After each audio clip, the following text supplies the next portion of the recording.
Look closer. She is the most captivating woman in the room. Every man wants her attention. But the one watching from the shadows doesn't want her attention. He wants to own it. That man isn't her lover. He isn't her admirer. He's her husband. And for 3 years, he's pretended she doesn't exist. Until now. For 3 years, Emily's life was a silent, painful routine. She was married to William Anderson, the most sought-after millionaire CEO in the city. But she lived like a ghost in his home. Their marriage was an arrangement she didn't fully understand. Her humble family needed money. His powerful family needed him married. In 3 years, they had barely exchanged 50 words. She kept her mind sharp in the long hours he ignored her, studying languages, remembering the brilliant business student she used to be before she became an inconvenient obligation. But one morning, something was different. He was early, and for the first time in months, he said her name. Emily. The cold voice made her freeze in the doorway. She turned slowly. Yes? Do you have something suitable to wear to a corporate event? He didn't ask, he commanded. He was going to a gala and needed to appear as a stable family man for international investors. He needed a wife, at least on paper. She was a duty, not an option. And if I don't want to go? That's not an option, Emily. You don't even know who I am, William. In 3 years, you never bothered to find out. Tell me, what's my favorite color? What did I study? He stayed silent, clearly uncomfortable. She had him. For the first time, she wasn't just a ghost. I'll go to your event, Mr. Anderson, but not because it's a duty. I'll go because after 3 years of being invisible, I'm curious to see this world you chose over me. She didn't have a closet full of designer gowns. She had one dress, a relic from a life she used to dream of. Tonight, it would be her armor. When he saw her, something caught him off guard. He had expected a shadow, but he saw a woman of graceful presence and quiet strength. How had he never noticed that before? You look appropriate. That was all he said, but his eyes said something more. In the car, he gave his final instructions. Remember, you are Emily Anderson. Smile, be polite, and don't talk about business. Got it. Be a pretty decoration and stay quiet. The room was a glittering nightmare of champagne and false smiles. She felt like a walking fraud, until someone saw her for who she truly was.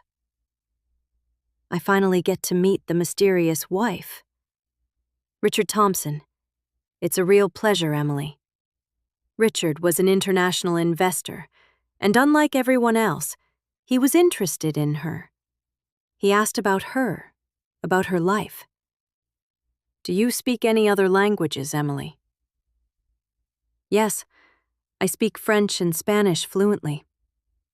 Magnifique. I've been looking for someone to help with contracts in South America. Would you be interested? Emily doesn't work. What a waste. A smart and beautiful woman should use her talents. Ignoring William's warning look, Emily made a decision. Actually, I'm not busy. I'd be happy to have dinner with you, Mr. Thompson. What do you think you're doing? And why not? You said it yourself. I'm only your wife on paper. You're not having dinner with him. Yes, I am. Why? Just to get under my skin? To remind myself that I'm a real person, William. Someone with a mind, skills, value. Something you've completely forgotten. For the first time in 3 years, she had seen something different in William. Jealousy. Possessiveness. Whatever it was, it had shaken 3 years of carefully built indifference. He couldn't sleep. The image of Richard Thompson looking at his wife, touching her hand, making her smile, it was burned into his mind. For the first time, he was truly seeing her. the gentle curve of her neck, the way the morning light lit up her face. How had he been so blind? "You're staring at me. Just checking if you're ready to cancel tonight's dinner." "I'm not canceling. Give me a real reason why I should." I don't know. I don't know why I suddenly can't get you out of my head. I don't know why the thought of you having dinner with another man is driving me insane." It was the first time she had seen him vulnerable, human. The raw honesty in his voice was a crack in the glacier that had separated them for 3 years. She went to the dinner. She needed to feel seen, to feel valued for her mind. Richard was a perfect gentleman, impressed by her degree in business administration from UCLA, by her fluency in 3 languages, by her expertise in international negotiations. He offered her a job, a chance to reclaim the life she had lost. And then he appeared. He couldn't stay away. He had followed her. Why do I care? Because another man showed interest. Because I finally realized you might be losing something valuable. Yes, exactly that. He admitted it. The brutal honesty left her speechless. His jealousy had forced him to see her, but it was still about possession.